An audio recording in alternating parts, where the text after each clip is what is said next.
एक दफ़ा फिर तहरीक इंसाफ को बदले के निशान से महरूम कर दिया गया। अब ज़ाहिर है कल तक जो पार्टी बात कर रही थी कि जी उनको पेशावर हाई कोर्ट से इंसाफ मिला है, आज शायद उनका रद्द-ए-अमल उससे मुख्तलिफ हो।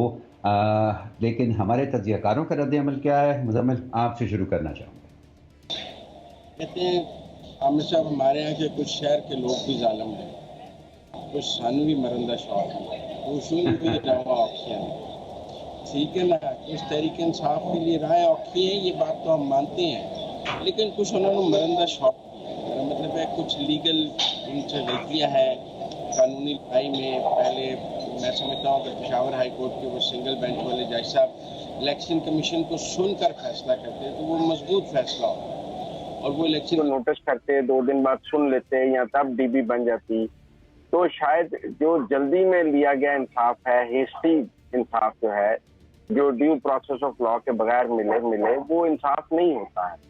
तो इसीलिए वो जो इंसाफ उनको मिला, उनके मुताबिक जो उन्हें बल्ले का निशान मिला, उसमें कानूनी तकाजे पूरे नहीं थे, और आज जब कानूनी तकाजे पूरे हुए तो वो वापस चला गया। पर बात यहाँ से शुरू नहीं हुई है, बात यहाँ से शुरू हुई कि उन्हें इतनी अब एक बहुत ही शफाफ तरीके से अपने इंट्रा पार्टी इलेक्शन कराने की 15 मिनट में कराने की जरूरत ही नहीं थी। अकबर एस बाबर साहब लड़ना चाहते थे, लड़ने देते। क्या उनकी ये राय थी कि तहरीक इंसाफ की अक्सरियत जो है वो अकबर एस बाबर को वोट डाल देगी? मैं ये नहीं मानता। अगर वो अकबर एस बाबर के कागजात जमा होकर वहां पर प्रॉपर शफाफ इलेक्शन करा देते, जिसको पूरा मीडिया देखता, मैं और आप देखते, वोटिंग होती, पोलिंग होती, और बैरिस्टर गौहर साहब जीत जाते, तो शायद आज मैं और आप ये कहते कि यार उन्होंने इतने शफाफ इलेक्शन कराए हैं, इलेक्शन कमीशन क्यों उनको कर रहा है? पर जब मैं और आप भी ये कह रहे हैं कि वो शफाफ इलेक्शन नहीं थे, और उसका दिफा तहरीक इंसाफ ये पेश करती है कि जी बाकियों ने भी ऐसे कराए हैं, बाकियों ने गलत कराए हैं, लिहाजा हमारे भी गलत कबूल कर लिए। वो ये नहीं कह रहे कि हमने ठीक कराए हैं, वो कह रहे हैं कि जी बाकी भी उन्होंने भी गलत कराए थे, उनके कबूल हो गए, हमारे भी गलत कबूल कर लें, भी आप ठीक कराएं। आपका ये तो ऐसी है जैसे कोई कहे जी फलां चोर छुप गया तो मेरी चोरी भी जायज करार दे दी है। आपने अपनी चोरी का जवाब देना, जब उनकी बारी आएगी वो अपनी चोरी का हिसाब दे देंगे। आपने शफाफ इलेक्शन नहीं कराए, फिर आपने उसके ऊपर पेशावर हाई कोर्ट जाने का फैसला किया, सब ने सवाल किया वाई पेशावर हाई कोर्ट। फिर वो जज साहब पर सवाल हुआ कि वाई दिस जज साहब, उनकी फैमिली जब लड़ रही है पीटीआई से, वो पीटीआई के एडिशनल एडवोकेट जनरल रहे हैं, उन्हें केस नहीं सुनना चाहिए था। तो मैंने कहा ना, कुछ ऊंज भी रावा औखिया ने, कुछ सानू मरंदा शौक है। तो ये जो मरने का शौक है ना तरीकों पर, तो इसने तहरीक इंसाफ को एक ऐसी जगह पर पहुंचा दिया है जहां से बचने के इम्कानात अब मुझे कम नजर आ रहे हैं बल्ले के।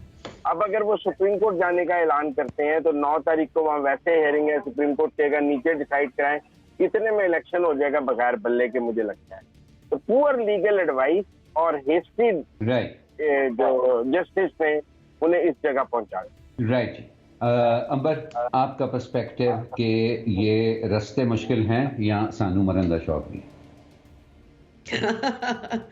नहीं, ये मुझे नहीं लगता कि पाकिस्तान तहरीक इंसाफ के लिए कोई आसानी पैदा होगी किसी तरीके से, और इसमें टेक्निकलिटीज़ तो इसमें शामिल ज़रूर हैं। सिंगल बेंच था, यहाँ अभी मैं सुन रही थी एक तरफ अली ज़फ़र साहब, सेनेटर अली ज़फ़र साहब, फिर जो तहरीक इंसाफ के चेयरमैन हैं गौहर अली ख़ान साहब, वहाँ क्योंकि इनको सरप्राइज़ मिला है जो इस फैसले की वजह से हुक्म इम्तनाई को वापस ले लिया गया है इनके बल्ले के निशान के हवाले से।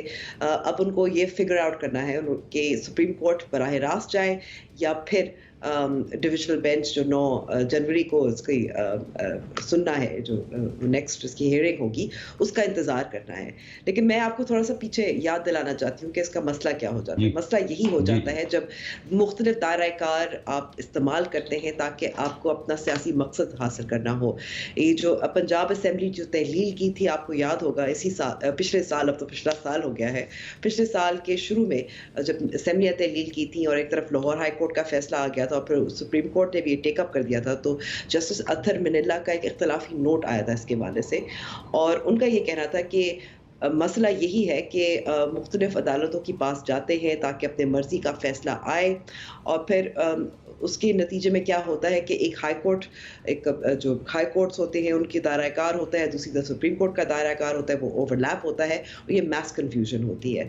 तो इससे यही ज़ाहिर होता है कि तहरीक इंसाफ को बल्ले का निशान उनके लिए कितना अहम है, और ये बार-बार नज़र आता है उनके बयानात से, उनके जो इस वक्त चेयरमैन हैं गौहर अली खान साहब, उनके बयानात के हवाले से, और फिर हर वक्त उनकी ज़ाहिर लीगल स्ट्रैटेजी अडैप्ट भी करनी होती है। तो उनको इस वक्त ये नहीं वाज़ेह है कि वो सुप्रीम कोर्ट पर आए रास्त जाएंगे और फिर उसी मसले में फंस जाएंगे ज्यूरिसडिक्शंस के ओवरलैप के हवाले से, या इस हवाले से वो फिर इंतज़ार करेंगे डिविजनल बेंच का। लेकिन आखिर में मैं कहूँगी कि अगर ये सुप्रीम कोर्ट जाते हैं, चाहे वो डिविजनल बेंच का ही इंतज़ार कर लें, अब फिर ऐसा हो रहा है कि जो ये सियासी तनाज़ात हैं वो आप कोर्ट्स में, अदालतों में फेंक रहे हैं, और इलेक्शन कमीशन ऑफ पाकिस्तान की जो एक इंडिपेंडेंस भी है वो फिर अंडरमाइन भी होती है।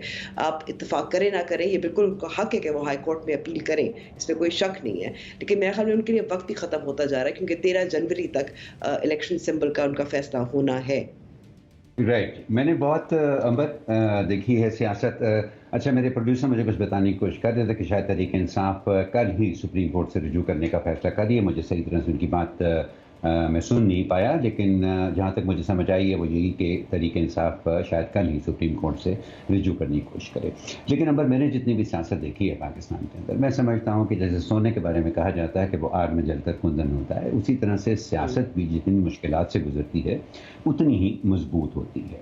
मेरा ख्याल है तहरीक इंसाफ जो है इस बात को मानने को तैयार नहीं कि ये मुश्किल जो उन्होंने इससे कतई नज़र के वो खुद बनाई है उन्होंने, या उनके लिए बनाई जा रही है ये मुश्किल, इस मुश्किल से गुजरने में उनका बहुत भला भी हो सकता है। इंतखाबी निशान ना तो किसी की सियासत का आगाज़ होता है, ना ही किसी की सियासत का अंजाम होता है।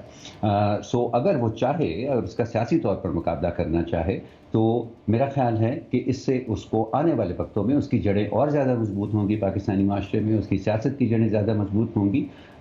लेकिन अगर शिकायत, रोना धोना, इल्ज़ाम तराशी यही उनकी सियासत अब यहाँ से आगे रही तो मेरा ख्याल है वो बाकियों से ज़्यादा अपना नुकसान कर रहे होंगे। लेकिन कानून से हट के ये थोड़ा सा वक्त जो हमारे पास सेगमेंट का बचा है, मुज़म्मिल, मैं ये जानना चाहूँगा कि कितना अहम, अंबर ने भी कहा बहुत ही अहम है बल्ले का निशान उनके लिए, तो आखिर कितना अहम निशान होता है? माजी में हमने देखा तीर और तलवार और हल को जब उन्होंने निशानात की फहरिस्त से हटा दिया गया 1988 के इलेक्शन में, तो दो बड़ी जमात जिनके दरमियान मुकाबला था, उस वक्त दो ही जमातें होती थी, उन्होंने नए नए इंतखाबी निशानात लेकर बड़ी कामयाबी से मुकाबला कर दिया था। तो इन इंतखाबात में कितना अहम है बल्ले का निशान तहरीक इंसाफ? लेकिन बल्ले का निशान ना हो, उन्हें कोई और निशान मिल जाए, पर निशान तो होना होगा। अगर इंट्रा पार्टी इलेक्शन कबूल नहीं करते तो फिर उनको कोई भी निशान नहीं मिलेगा। आप ये समझें, सवाल ये नहीं है कि बल्ले की जगह गेंद मिल जाएगा, हल मिल जाएगा, तलवार मिल जाएगी, घोड़ा मिल जाएगा, कुर्सी मिल जाएगी, ये सवाल नहीं है। एक निशान तो एक सियासी जमात को चाहिए ना इलेक्शन लड़ने के लिए, कि वो अपने टिकट जिनको दे उनको वो निशान मिल जाए।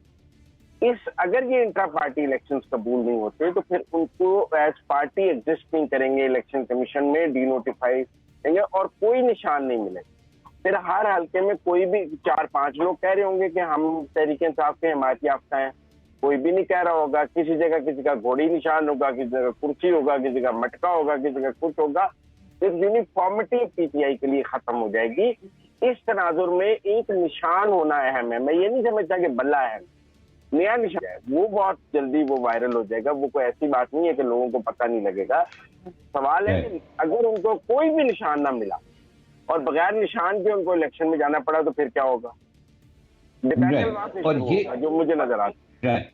नहीं, बिल्कुल वेरी वैलिड पॉइंट। अंबर, क्या ख्याल है आपका कि ये नुक्ता तो वो ज़रूर एजिटेट करेंगे सुप्रीम कोर्ट के अंदर, और क्या आपका ख्याल है कि इस वक्त मुमकिन होगा इन हालात के अंदर किसी भी अदालत के लिए ऐसा फैसला देना जो कि एक बड़ी सियासी जमात को उसके इंतखाबी निशान से ही महरूम कर सके, खा वो निशान बल्ले का हो या किसी और चीज़? देखिए, अब ज़ाहिर है सुप्रीम कोर्ट इस पे क्या कहती है, मैं उस पर प्रेडिक्शन तो नहीं कर सकती, लेकिन एक चीज़ मैं कहूँगी कि इससे जो इंडिपेंडेंट कैंडिडेट्स होंगे, क्योंकि ज़ाहिर है हर किसी के पास अपना कोई निशान होगा, पाकिस्तान तहरीक इंसाफ के जो उम्मीदवार होंगे, इसका मतलब है कि वो किसी सियासी जमात के साथ एफिलिएटेड नहीं होंगे। इसका मतलब क्या होगा कि जब इंतखाबात हो चुके होंगे और अगर पाकिस्तान तहरीक इंसाफ के नामजद उम्मीदवार जीत जाएंगे तो इट्स एन ओपन फील्ड, यानी कि वो किसी भी सियासी जमात में के साथ एफिलिएट हो सकते हैं इलेक्शन के बाद, यानी कि हॉर्स ट्रेडिंग का भी आप एक दरवाज़ा खोल रहे हैं।